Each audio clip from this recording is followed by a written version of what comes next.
The crystal chandeliers cast dancing shadows across Alex Richardson's face as he adjusted his black tie that evening. At 32, the former Marine had built green tech solutions from nothing into Portland's most promising renewable energy company. Tonight's Harrington Foundation Centennial Gala at the Plaza Hotel was supposed to celebrate clean energy partnerships. Instead, it would become the night that changed everything. Earlier that afternoon, Alex had sat at his kitchen table in Portland's Pearl District, helping his 10-year-old daughter Sarah with her science project. Daniel Martinez, his boyfriend of 18 months and Sarah's favorite teacher, graded papers nearby. The domestic tranquility felt precious after years of single parenting following his late husband Marcus's battle with cancer. Now, surrounded by Manhattan's elite in the Plaza's grand ballroom, Alex felt the familiar weight of being one of the few openly gay CEOs in a room full of old money and older prejudices. He moved through clusters of guests with practiced grace, acknowledging polite applause when the host announced GreenTech's innovative solar panel technology. The evening progressed smoothly until Preston Harrington III emerged from the crowd. The 14-year-old heir, apparent to the Harrington energy dynasty, wore his prep school blazer-like armor, his smirk broadcasting the kind of casual cruelty that money often shields from consequences. Several of his private school friends trailed behind, phones already raised in anticipation of whatever entertainment Preston had planned. Alex noticed the boy's approach but maintained his composure. Years of military service and boardroom battles had taught him to read threatening body language. The teenager's eyes gleamed with malice far beyond his years. "Welcome to our little party," Preston drawled, raising a crystal flute of champagne. Before Alex could respond, Preston's arm shot forward. The champagne arced through the air in slow motion, splashing across Alex's face and chest. The expensive fabric of his tuxedo instantly transformed into a spreading stain, but it was the laughter that cut deepest. Gregory and Melissa Harrington's distinctive cackles rose above the crowd's shock, their approval echoing through the sudden silence. "Oh, Preston, you're terrible," Melissa called out between giggles, her phone steady as she filmed. Alex stood perfectly still, feeling the champagne seep through his clothes while hundreds of phones captured his humiliation. But decades of serving his country as an openly gay Marine had taught him something invaluable about dignity under fire. "Thank you," he said softly, his voice carrying clearly in the tense quiet. "You've just clarified my final decision regarding our business relationship." Alex moved past Preston with measured steps toward the stage where he was meant to deliver remarks about the partnership. Champagne dripped from his jacket onto the stairs as he ascended to the podium. "Good evening," he began, his voice steady and clear. "I had prepared remarks about partnership and shared vision for America's clean energy future, but recent events require a different message." In the crowd, Gregory Harrington's confident smile began to fade as he realized this wasn't following his expected script. Effective immediately, GreenTech Solutions is terminating all negotiations regarding the proposed $650 million strategic partnership with Harrington Energy Group. The ballroom erupted in shocked murmurs. Gregory's face turned an ugly shade of red while Melissa's phone slowly lowered as the implications sank in. "Our company values include integrity, respect, and dignity for all Americans." Tonight has made it abundantly clear that this alignment does not exist. As he descended the stairs, the carefully maintained facade of the Harrington family's social dominance cracked visibly. Smartphones lit up with breaking news alerts while cameras turned their way, capturing the moment when their son's cruelty had cost them a deal their company desperately needed. The empire built on generations of privilege had just been shaken by a man who refused to play victim to their games, proving that sometimes the most powerful response to hatred is simply refusing to accept it as normal. If you want to see how this incredible story unfolds, make sure to subscribe to Heart Stories and turn on notifications. The morning after the Plaza Hotel incident, Alex sat in his Portland penthouse, watching news coverage explode across every major network. His phone buzzed with a single encrypted message from an unknown number. "Mr. Richardson, my name is Robert McKenzie. I worked for the Harrington family for 25 years as their estate manager. What happened to you last night was not an isolated incident. I have evidence that would destroy them completely. Meanwhile, across the country in his modest Queens apartment, Bob Mackenzie sat at his kitchen table, surrounded by decades of carefully preserved documents. At 67, the former Navy quartermaster had spent most of his adult life managing the Harrington estate in the Hamptons, watching from the shadows as 3 generations abused their power without consequences. But Bob's motivation ran deeper than simple justice. His granddaughter Emma, a transgender teenager living in Brooklyn, had been targeted by Harrington's private investigators after she started working part-time at their corporate offices. They had threatened to destroy her future unless Bob remained silent about their crimes. The meeting took place at a small Irish pub in Queens. Alex arrived first, choosing a corner booth with clear sightlines. Bob entered exactly on time, carrying a weathered leather satchel that looked like it had survived several decades of careful use.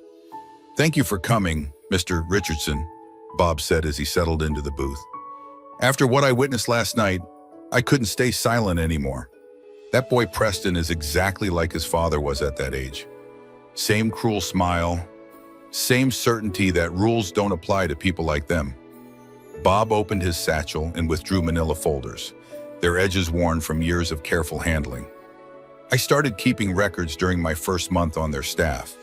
The way they spoke about employees, especially anyone who didn't fit their narrow definition of acceptable. I knew I needed proof because nobody would believe it otherwise. The documents revealed a systematic pattern of discrimination against LGBTQ employees, veterans, and minorities. But the financial crimes were what would really bring them down. They had been embezzling millions, using shell corporations and offshore accounts to hide stolen funds. That deal with your company," Bob explained, "they needed it desperately to cover the missing money before their next audit." He placed a small digital recorder on the table. "Starting about 10 years ago, I began recording their conversations." Bob pressed play, and Gregory Harrington's voice filled their corner, discussing how to plant evidence in a gay employee's computer to justify firing him. "They researched your military service," Bob continued, his voice heavy with disgust. "They found out about the discrimination you faced during Don't Ask, Don't Tell. They planned to use it against you, to paint you as a troublemaker with authority problems." Bob's hands trembled as he showed Alex a photo of Emma. "My granddaughter. She's 18, transgender, and the bravest person I know. They threatened her when I tried to quit last year, said they would destroy her future if I ever spoke about what I knew." Alex reached across the table and covered Bob's weathered hands with his own. "They won't hurt Emma or anyone else ever again. We're going to stop them. Mr. Mackenzie, we're going to use their own crimes against them." As afternoon sunlight filtered through the pub's windows, 2 veterans from different generations planned the downfall of an empire built on cruelty. They had documentation, recordings, and most importantly, they had each other. The battle ahead would test everything they had learned about honor and the price of standing up for justice. Within hours of Bob Mackenzie's meeting with Alex, the Harrington family's war machine roared to life. Gregory Harrington stood in his Manhattan law office, surrounded by crisis management experts and media specialists who made careers out of burying inconvenient truths. "I want everything on Richardson," Gregory barked while gesturing at screens showing plummeting stock prices. "Military records, financial history, personal relationships. If he ever jaywalked in Portland, I want photographs." The first blow came as a carefully doctored security video that hit social media. The footage appeared to show Alex cornering Preston in a hotel hallway before the gala, his finger jabbing aggressively while Preston cowered against the wall. "Our security team enhanced the audio," Gregory announced during an emergency press conference. "You can clearly hear Richardson threatening my son." The distorted audio was convincing enough to plant doubt in suspicious minds. In Portland, Alex watched the lies spread while Sarah played at the kitchen table. Daniel sat beside him, scrolling through increasingly vicious comments. "Dad, why do you look sad?" Sarah asked, looking up from her drawing of their family. "Sometimes, sweetheart, people say mean things when they're scared," Alex explained carefully. "But that doesn't make the mean things true." The financial pressure mounted rapidly. Within 48 hours, Alex faced coordinated attacks. Titanium Solar suspended all contracts. 3 other major partners quickly followed suit. They had leaked portions of his military records, making his LGBTQ advocacy look like evidence of a troublemaker. They approached Daniel's school with anonymous tips about his relationship with Alex, suggesting that a teacher dating someone under investigation might be inappropriate. Sarah faced playground cruelty as other children repeated things they had heard their parents say. That evening, Sarah climbed into Alex's lap while he reviewed documents. "Dad, am I going to have to change schools? Some kids are being mean because of what they saw on their parents' phones." Alex's heart broke as he held his daughter closer. "No matter what happens, sweetheart, you don't have to change anything about who you are. We're going to get through this together." The breaking point came when Daniel's teaching position was officially investigated following formal complaints from concerned parents. That night, Alex sat surrounded by legal documents, watching how quickly his life could collapse under sustained pressure. His phone buzzed with a text from Bob McKenzie. "They're getting desperate. Desperate people make mistakes. Hold on for just a little longer." Looking at the photo on his desk showing him Sarah and Daniel at last year's Pride Parade, Alex made his decision. He could accept defeat, or he could fight back with everything Bob had given him. The Harrington family had underestimated what a man with nothing left to lose could accomplish when backed into a corner. Tomorrow, he would stop playing defense and remind them why you should never start a war with someone who knows how to win battles that matter. The morning air felt electric as Alex Richardson stood before the assembled crowd outside Portland's Federal Building. He had chosen this location deliberately, wanting the American flag and marble columns of justice as his backdrop rather than a corporate boardroom. Behind him, a massive screen flickered to life while reporters from major networks adjusted their cameras. What had started as a local business story had exploded into national news. Bob McKenzie stood quietly beside him, his weathered hands steady despite the magnitude of what they were about to unleash. Dr. Sarah Chen, a renowned digital forensics expert from MIT, checked her laptop before revealing the technical evidence that would unravel the Harrington family's lies. 3 days ago, a privileged teenager thought he could humiliate me while his parents laughed and filmed. Alex began. "Today, I'm going to show you why that moment wasn't just about spilled champagne. It was about exposing decades of systematic corruption." The screen displayed the Harringtons' doctored security footage as Dr. Chen stepped forward. "The metadata analysis reveals critical flaws," she explained. "The timestamp data shows editing software was used hours after the supposed confrontation. The audio was added later using deepfake technology. The most devastating evidence came when she highlighted the brass door handle reflection. While the main footage shows confrontation, the reflection clearly shows an empty hallway with only a cleaning cart." Gasps rippled through the crowd as the fabrication became undeniable. Alex gestured toward Bob McKenzie. "For 25 years, Mr. McKenzie documented their crimes." Bob approached the microphone with quiet dignity. "In 1998, I watched Gregory Harrington orchestrate the firing of James Patterson, a gay veteran, simply because his presence made the family uncomfortable."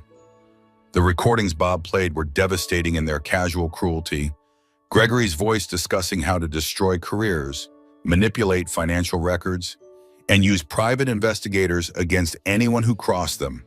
As Bob presented evidence of massive embezzlement and discrimination, FBI vehicles arrived at the crowd's edges.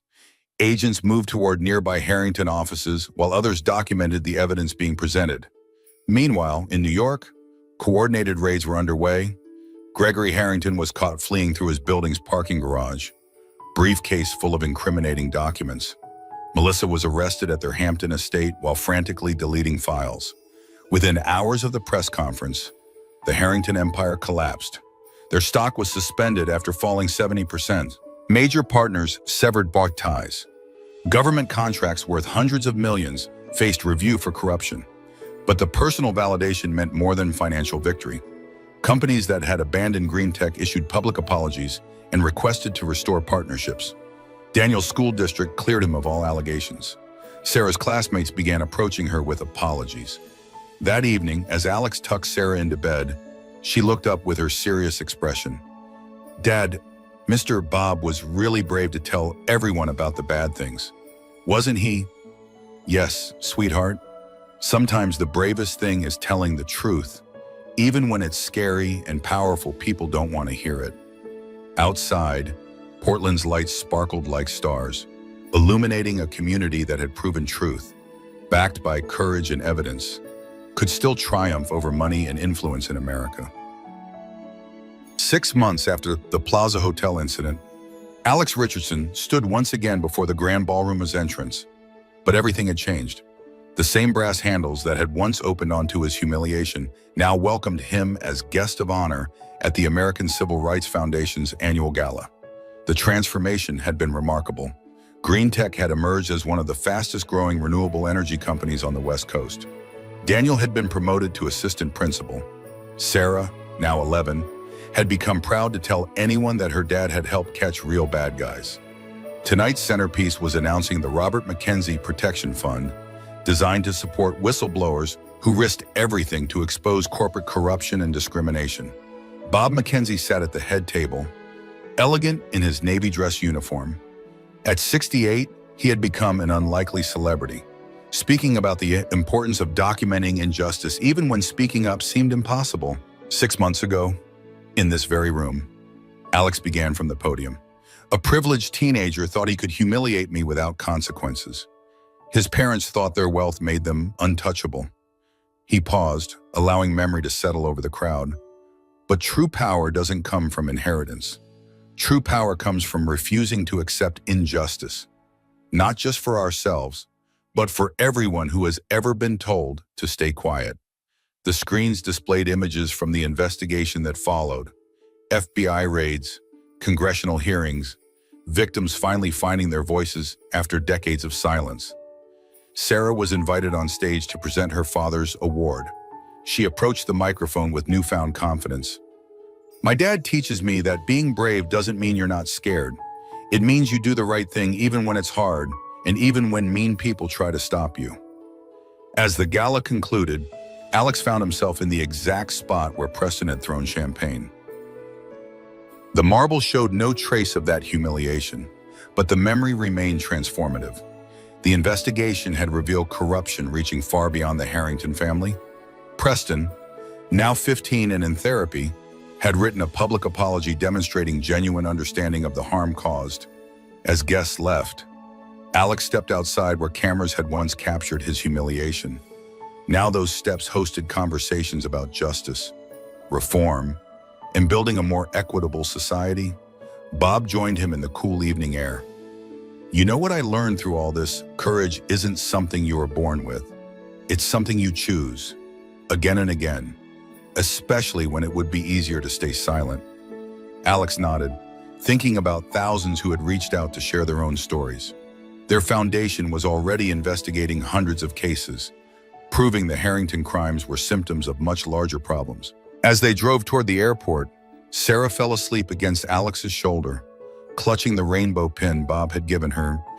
The city lights blurred past, each representing families safer because two veterans had refused to let corruption triumph.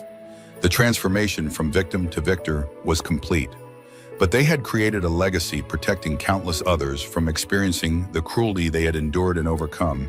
What would you do if faced with the choice between staying silent and standing up to powerful people who want to destroy your life for being authentic? Share your thoughts in the comments, and don't forget to subscribe to Heart Stories for more inspiring tales of courage, overcoming injustice.